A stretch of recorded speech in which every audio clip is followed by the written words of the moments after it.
Market में नए नए आए हैं, शुरुआत कर रहे हैं। जो लोग मार्केट में ऑलरेडी है उनके लिए भी मतलब ये वीडियो है, और जो लोग मार्केट के साथ में रिलेटेड नहीं है वो लोग भी देख सकते हैं, क्योंकि इस वीडियो जो है एक नया सेशन आज शुरू कर रहा हूँ। तो वीडियो में आप लोग बने रहिए, स्किप मत कीजिएगा वीडियो को और अच्छे से सुनिएगा।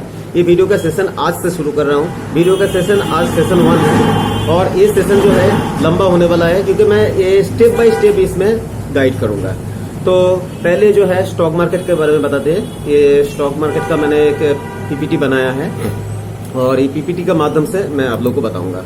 तो पहले आ रहा है डिसिप्लिन। सबसे मेन चीज है डिसिप्लिन। इसी को जानने के लिए हमको बहुत टाइम लग जाएगा, क्योंकि डिसिप्लिन एक ऐसा चीज होता है जो हर इंसान में होना चाहिए, और इसको जो है मेंटेन करना सबसे बड़ी बात होता है। तो डिसिप्लिन के लिए आपको करना क्या है कि आपको नेगेटिव एनर्जी को खत्म करना होगा। अगर कोई काम में आपको डिफिकल्टी नजर आता है तो उसको आपको पॉसिबिलिटी ढूंढना होगा।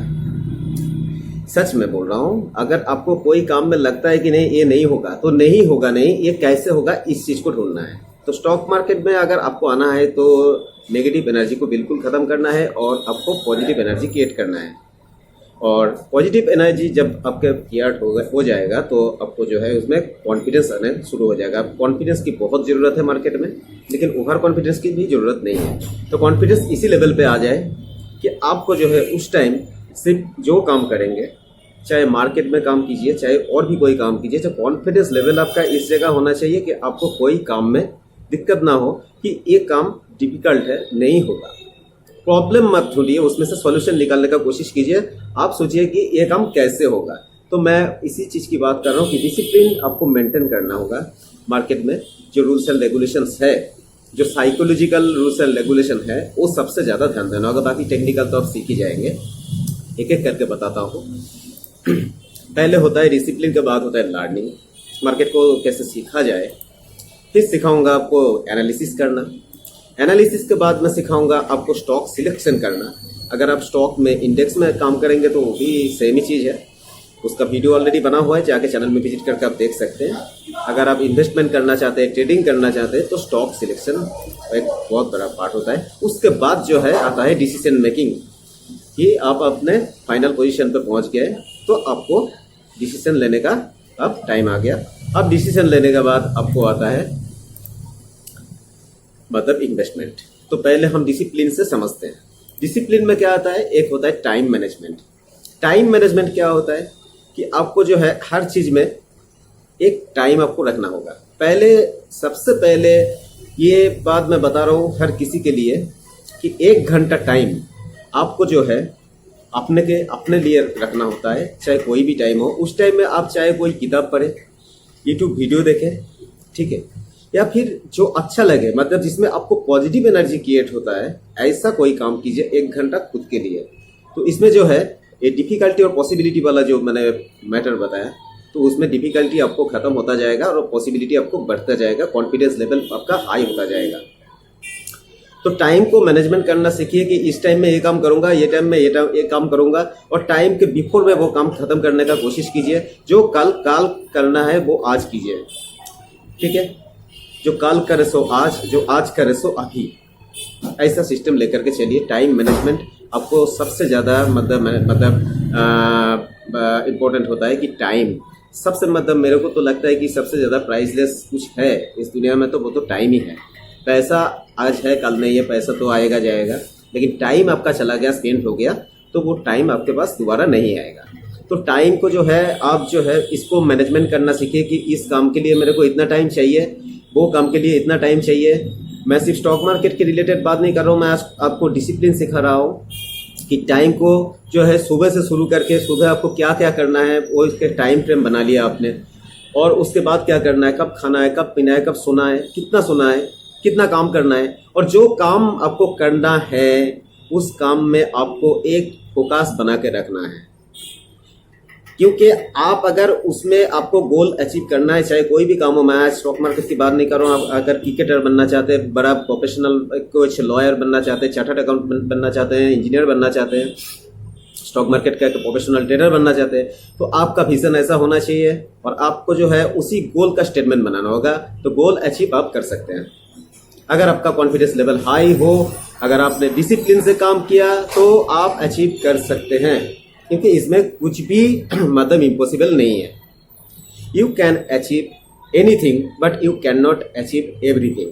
ये भी एक बात आप समझ लीजिए, क्योंकि आप चाहे तो कुछ भी आप अचीव कर सकते हैं, लेकिन सब कुछ अचीव नहीं कर सकते। इसीलिए सब काम आप मत कीजिए। हर काम के लिए अलग अलग इंसान है। आपको जो काम आता है, आपके जो काम में आपका विजन है, जिस काम आपको अच्छा लगता है, उसी काम में आप फोकस रखिए। ओके, तो टाइम को जो है आप वैल्यू देते जाइए और टाइम मैनेजमेंट करना सीखिए। उसके बाद आता है मनी मैनेजमेंट, क्योंकि मनी को जो है आपको मैनेजमेंट करना होता है, क्योंकि आपके पास कितना बजट है, कितना आपके पास टोटल कैपिटल है, और उस कैपिटल को आप किस तरह से यूज करेंगे। अगर मार्केट में आपको टोटल पैसा अगर मान लीजिए कि 100 रुपीज है, तो 100 रुपीज में से पहले आपको 25% उसका यूज करना होगा। उसके बाद मौका मिलेगा, अगर डिप में आपको बाई करना होता है तो 25% उस पैसे का फिर ऐड कीजिए, बाकी 50% पैसा बचा के रखिए। कोई फिक्स इन्वेस्टमेंट कर दीजिए या फिर कुछ और जगह पे रखिए। चाहे आपके पास 10 लाख हो, 20 लाख हो, 1 लाख हो, 50,000 हो, जितना भी हो, उस टाइम पैसे का 25% फर्स्ट टाइम आप यूज करेंगे। आगे मैं डिटेल्स में आपको बताऊंगा। आज तो मैं ये पार्ट कंप्लीट करता हूँ, वीडियो बहुत लंबा हो जाएगा। लर्निंग में बिजनेस इकोनॉमिक्स के बारे में आपको जानना होगा। बिजनेस इकोनॉमिक्स में आता है दो चीजें, कि होता है मैक्रो फैक्टर, दूसरा होता है माइक्रो फैक्टर। मैक्रो फैक्टर में आता है ग्लोबल चीजें, जियोपॉलिटिकल इश्यूज, मतलब जैसे क्रूड ऑयल, मतलब तेल का दाम बाहर में बढ़ जाना, यूएस डॉलर का दाम ऊपर नीचे हो जाना, इंटरेस्ट रेट फ्लैक्चुएट होना, जो ग्लोबल इश्यूज होता है, ये होता है मैक्रो फैक्टर। ये मार्केट में बहुत इफेक्ट क्रिएट करता है। और माइक्रो फैक्टर जो हमारा मतलब डोमेस्टिक इश्यूज है हमारा इंडिया के अंदर में, ठीक है, कोई कंपनी का इंटरनल मैटर, कोई मतलब कंपनी का जो रिजल्ट मतलब अच्छा नहीं हुआ या बहुत अच्छा हुआ, या कोई पॉलिसी आ गया गवर्नमेंट का, आरबीआई का मतलब कोई मॉनिटरी पॉलिसी आ गई, ये सब माइक्रो फैक्टर में आता है। माइक्रो फैक्टर में ये भी आता है कि उसका उस कंपनी का जो है मतलब उसका कॉम्पिटिटर कैसे काम कर रहा है, या कंपनी का कुछ इशू आ गया, बहुत सारे ये सब माइक्रो फैक्टर में आता है। तो मैं माइक्रो फैक्टर जो है इकोनॉमिकल पार्ट है, मैं अलग से बताऊंगा, क्योंकि सेशन तो शुरू हो रहा है आज से, ठीक है। उसके बाद दूसरा आता है बिजनेस एंड कमर्शियल नॉलेज। ये आपको रखना होगा कि वो कंपनी क्या काम करती है, उसका प्रोडक्शन क्या है, उस कंपनी का रिलेटेड और कोई कॉम्पिटिटर है तो वो कौन सा कंपनी है। और जो भी कंपनी में आप इन्वेस्टमेंट करेंगे, ट्रेडिंग करेंगे, कंपनी के अच्छे से जानना होगा कि उसका प्रोडक्शन आप क्या यूज करते हैं, मार्केट में अवेलेबल है या नहीं। अगर है तो वो मतलब उसका रेटिंग कैसा है, लोग उसको पसंद करते हैं या नहीं, तो उस कंपनी का मतलब ग्रुप कौन सा है, कौन सा अच्छा ग्रुप से काम कर रहा है या नहीं, निफ्टी 50 में लिस्टेड है या निफ्टी नेट 50 में लिस्टेड है, मिड का स्मॉल कैप क्या है, नहीं है। ये बिजनेस एंड कमर्शियल नॉलेज में आता है, वो भी जानना होगा। उसके बाद आपको करना होगा एनालिसिस। तो एनालिसिस बहुत इंपॉर्टेंट पार्ट होता है। एनालिसिस अगर ठीक तरह से नहीं हुआ तो बहुत ही बुरा हाल हो जाता है, ठीक है ना, क्योंकि एनालिसिस अगर ठीक से नहीं होगा, स्टॉक सिलेक्शन आप सही नहीं कर पाएंगे तो उसमें लॉस हो जाएगा। कोई पेनी स्टॉक अगर आपने ढूंढ लिया, तो बस हो गया, काम तमाम हो जाएगा। तो एनालिसिस दो तरह का होता है, एक होता है फंडामेंटल एनालिसिस, दूसरा होता है टेक्निकल एनालिसिस। फंडामेंटल एनालिसिस में कंपनी का ग्रोथ देखा जाता है कि कंपनी किस तरह से उसका रेवेन्यू हो रहा है, उसका मतलब एबिटा कितना है, उसका नेट प्रॉफिट कितना है, मार्जिन कितना है, ये सारे देखा जाता है। उसका बैलेंस शीट निकाला जाता है, जो कि मतलब मैं डिस्कस करूंगा आगे लेसन 2 जो मेरा होगा, तो उसमें सब चीज जो है इसमें डिटेल्स में मैं बताऊंगा कि बैलेंस शीट निकाला जाता है 5 साल का या 3 साल का। उसका देखा जाता है कि कंपनी ग्रो कैसा हो रहा है, उसका रेवेन्यू बढ़ रहा है कि नहीं, अर्निंग बढ़ रहा है कि नहीं, मार्जिन बढ़ रहा है कि नहीं, डेट अगर है मतलब उधारी अगर कंपनी पे है तो वो घट रहा है या नहीं, ठीक है। ये सब देखा जाता है फंडामेंटल एनालिसिस में। टेक्निकल एनालिसिस उसका एक रिजल्ट होता है। टेक्निकल एनालिसिस ऐसा कुछ नहीं है, फंडामेंटल जैसा होगा टेक्निकल उसका चार्ट भी वैसा ही बनेगा। तो टेक्निकल चार्ट भी देखना होता है। अगर आप 5 साल के लिए इन्वेस्टमेंट कर रहे हैं या 1 साल के लिए कर रहे हैं, जिस तरह से आप मतलब आपका व्यू है, आप 6 महीने के लिए कर रहे हैं तो आप 1 साल का भी देखेंगे, 6 साल का डाटा देखेंगे, मतलब चार्ट देखेंगे, 5 साल का चार्ट देखेंगे, 6 महीने का चार्ट देखेंगे कि किस तरह से उसका परफॉर्मेंस हुआ है। अगर आप लॉन्ग टर्म के लिए अगर इन्वेस्टमेंट करने वाले हैं तो आप 10 साल का चार्ट देखिए, ठीक है, 10 साल में उसका मतलब कैसा परफॉर्मेंस रहा। तो ये सब चीज है, मतलब ये टेक्निकल एनालिसिस में आता है, चार्ट रीडिंग में, ठीक है। अगर चार्ट रीडिंग सही रहा, फंडामेंटल एनालिसिस सही रहा, तो आप सही स्टॉक सिलेक्शन कर पाएंगे। तो स्टॉक सिलेक्शन में आपको जो है स्टॉक का परफॉर्मेंस देखा जाता है कि ये स्टॉक, जो स्टॉक आप हाथ लगाने जा रहे हैं, वो स्टॉक जो है मार्केट में उसका डिमांड कैसा है। अगर सही डिमांड है, स्टॉक किस ग्रुप से है, कोई अच्छा ग्रुप से है, चलिए वो देखना होता है। ये स्टॉक अगर निफ्टी 50 में लिस्टेड है या निफ्टी मिड कैप में लिस्टेड है या स्मॉल कैप में लिस्टेड है, वो भी देखना होता है। कैसा उसका प्राइस एंड अर्निंग रेशियो है, मतलब स्टॉक का प्राइस किस तरह से बढ़ा और अर्निंग कैसा हुआ, ठीक है, वो देखना होता है। अगर उस स्टॉक का ग्रोथ भी अच्छा है, कंपनी का मैनेजमेंट कैसा है वो देखना होता है, बहुत इंपॉर्टेंट होता है कंपनी का मैनेजमेंट, उसका प्रोमोटर वगैरह वो सब देखना होता है, ठीक है, जानना होता है ये सब। अब जो है उस कंपनी का सब कुछ मैं दिखाऊंगा कि कंपनी का कैसे मतलब उसका परफॉर्मेंस देखा जाता है, उसका मतलब बोर्ड ऑफ डायरेक्टर्स या उस कंपनी का प्रोमोटर्स कैसा है, ठीक है। तो ये सारी चीज़ जो है मैं आपको डिटेल्स में बताऊंगा।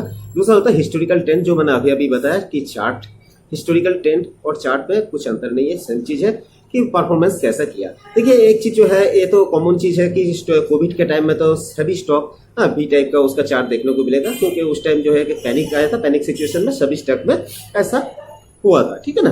तो उसको छोड़ करके हमको देखना होगा कि कैसा उसका परफॉर्मेंस रहा, क्योंकि कोविड के पहले जहाँ पे पीक था, पीक मतलब जो टॉप होता है, और कोविड के बाद जब सारे स्टॉक चलने लग गए तो वो पीक के ऊपर से मतलब कैसा परफॉर्मेंस रहा और उसके पहले का कैसा परफॉर्मेंस रहा वो मैं चार्ट में ले जाकर आपको दिखाऊंगा, क्योंकि अगले लेसन पे होगा।